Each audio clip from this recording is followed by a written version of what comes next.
Little Orange Plum. Hello everyone and welcome to Little Orange Plum.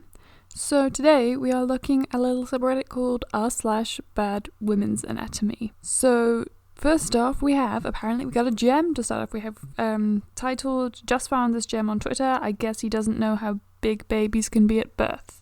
So we have a Twitter comment that says, "Yeah, could be that. Girl loses virginity to sex toys and every 6 months she buys a bigger toy, thus permanently wearing it out to where even a horse could not satisfy her. Yay, bestiality!" Really, it would not be bad women's anatomy without the continuing perpetuation of the stereotype that basically girls have weird memory foam vaginas that kind of take the shape of whatever's used with them. Like, really not how that works. I gotta worry about the kind of nihilism that these guys have, that they literally think that there's no way to have a long lasting, because like surely if this is the way it works, if a girl will always become unsatisfied because she's always like stretching out, then it's like physically impossible to ever have an enjoyable, satisfying, long lasting relationship between a man and a woman, because obviously she's gonna get stretched out and then she'll leave you and blah blah blah.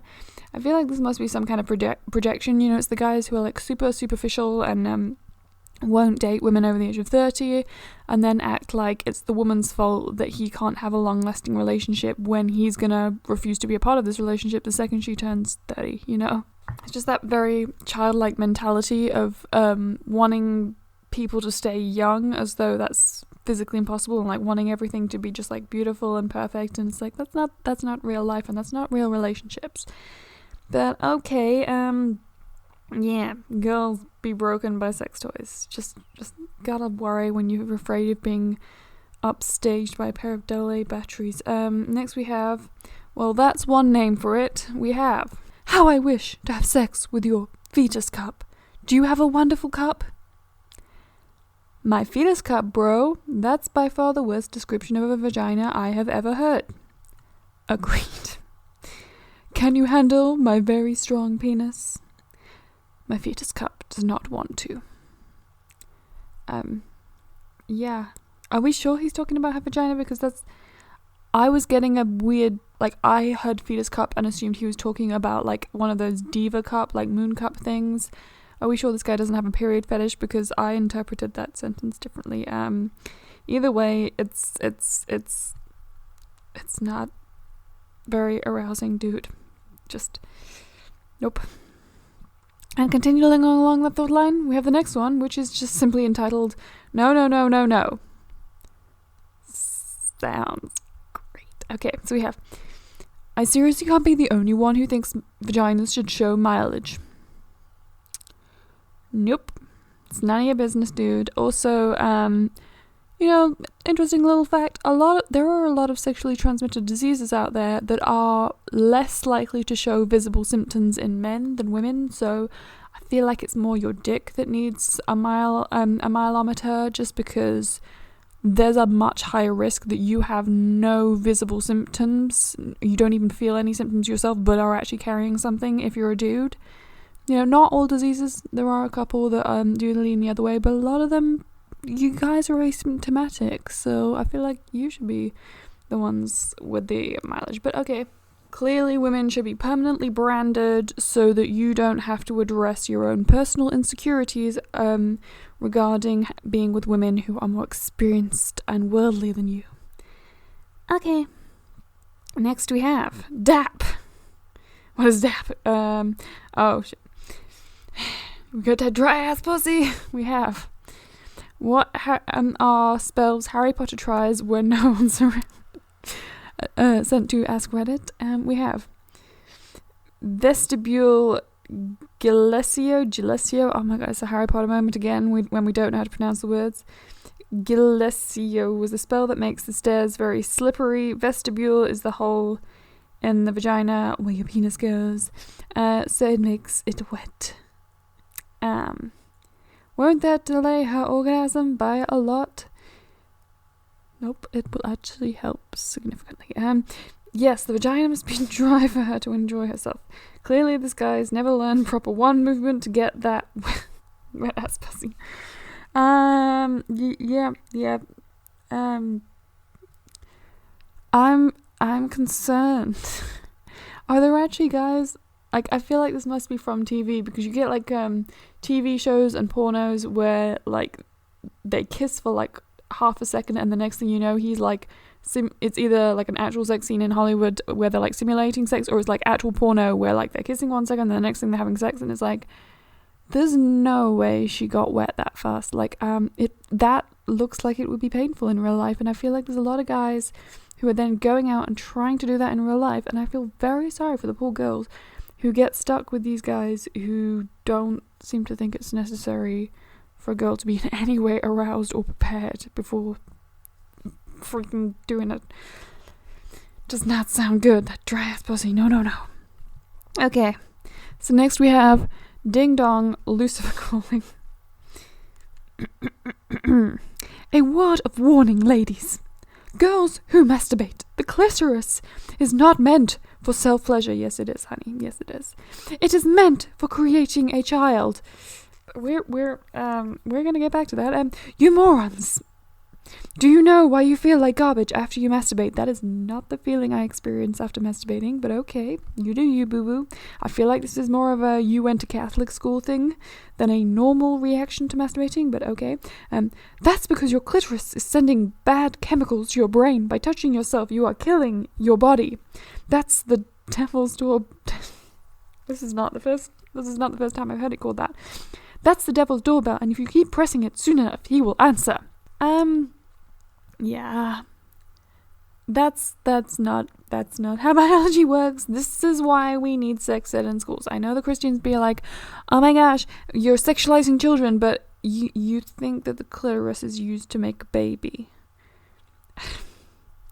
I know it's kind of a thing that you get all the guys who can't tell the difference between a vulva and a vagina and who don't know what labia are, but like this is the first time I think that I've seen someone insinuate that a vagina and a clitoris are the same thing.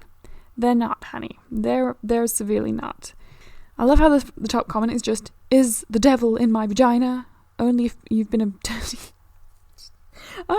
naughty girl that deserves to be punished. Yeah, it does kind of imply that the devil's in your vagina if he's answering. Just love the fact that she referred to her clitoris as the devil's doorbell. Next we have, this was really said to me. No moving pianos. I had a female tutor in college who once said the women in tech theatre courses could not help move the piano because our wombs would fall out. Yeah, here's an interesting thing. When I was training at theatre school, I had a lot of teachers who insisted that women have to do like push-ups on their knees, the little girly push-ups, because if you do proper ones, like the full ones, that would damage your uterus. That was actually a thing for years. And I would just like to point out, I became a much better dancer when I started doing real upper body works, including, shock horror, lifting weights and other stuff like that that's not supposed to be good for girls, because shockingly enough, this is a Victorian belief, that women can't physically exert themselves in any way because your uterus will literally plop out. I mean, I really worry. Like, how are there people who still haven't learned enough that they're clinging to Victorian ideals, like literally stuff from the 1800s, that women can't do stuff like this because their uterus will literally plop out of their body? Like, what? And as I say, I completely believe you that someone would believe this, because I literally had people who are qualified fitness instructors and dance instructors telling me to do upper body exercises like the little on your knees push-ups instead of the full ones, because it would damage my lady bits to do a proper push-up. It's with your arms. How is that going to damage me? Like, seriously, at some point you just need to accept the fact that the real reason they don't want women doing these kind of things is because then men are going to have to admit to themselves that there's not that big a difference between men and women. Like, I know you want to believe that there's this colossal crevasse of a freaking Grand Canyon of difference between the physical strength of a man and a woman, but if girls trained like men all the time and were encouraged to do this from a young age, you'd find out it's a much smaller gap between the biological physical strength of cisgendered men and cisgendered women. I'm just saying. Anyway, next we have flat chest equals won't be able to get pregnant or feed baby. Big tits equals sag badly and inflated equal. Hold on, what do I have? We have the comment section. We have, are you guys are getting tits. Thank you for this little yeah, that's great. Only later you find that medium are best for various reasons, like the ability to feed the baby, less cancer risk. Flat as a board has hormone and self-image problems. They may have difficulty conceiving and even troubles feeding the baby. The massive jug ones carry higher risk of breast cancer and usually sag badly as they age. They might have back problems. They might have inflated self-image due to their big boobs proportional to the size of their boobs. What? Sentence, the portion of that sentence, what? So to account for all of that, so many things to consider. My dude, seriously. Can I just say, I'm finding this a little bit triggering, because that is, yeah, I'm a little bit flat, and it's always that thing, you know, when guys try to hit on you, and then you tell them no, and then they go on a rant about how you'll never be able to be a good mother or have a decent family or a sustainable relationship, even though they were just hitting on you because you're flat. Like, they clearly don't have a problem with the fact that you're flat, because they were just hitting on you and you told them no.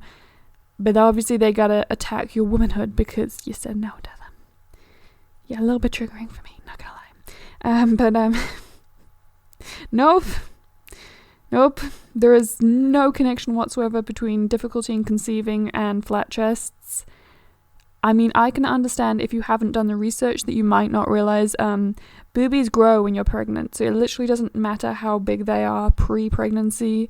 They do get bigger during pregnancy. They will be sufficient by the time your kid's born to feed your kid. And there isn't even that much correlation between size and ability to produce significant breast milk. And again, it's like I feel like, seriously, we need sex ed in schools. Boobs are not used in making a baby.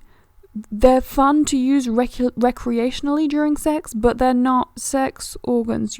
You're not reproducing with your boobies. You're recreationally having sex with the boobies. Like, strictly for fun only. It's like the clitoris. You don't use it for baby making. Just recreational. I'm just saying. Although, to be fair, the one part of this sentence, big titties do come with higher risk of breast cancer, unfortunately, and occasionally back problems. That you got right, but there's not a big correlation between self-image. I've known a lot of girls who are very self-conscious about being big-titted, probably because of guys like this who insist on talking about them, especially if you had big tits from a very young age. That's gonna make you very self-conscious when guys insist on talking about you in this context from such a young age. It's gonna affect your self-image. I'm just saying. But yeah, that was a whole lot of weird. Also, we gotta go back to the comment above it. That is a very interesting use of some brackets and some full stops. I commend you on that. Best punctuation ever. But anyway, that's where we're gonna be ending this episode. If you got any posts that you see of equally bad anatomy stuff, please share it in r/badwomen's anatomy. We all want to see it. If you enjoyed this video, please like, comment, subscribe, or like our YouTube stuff, and I'll see you guys next time. Bye!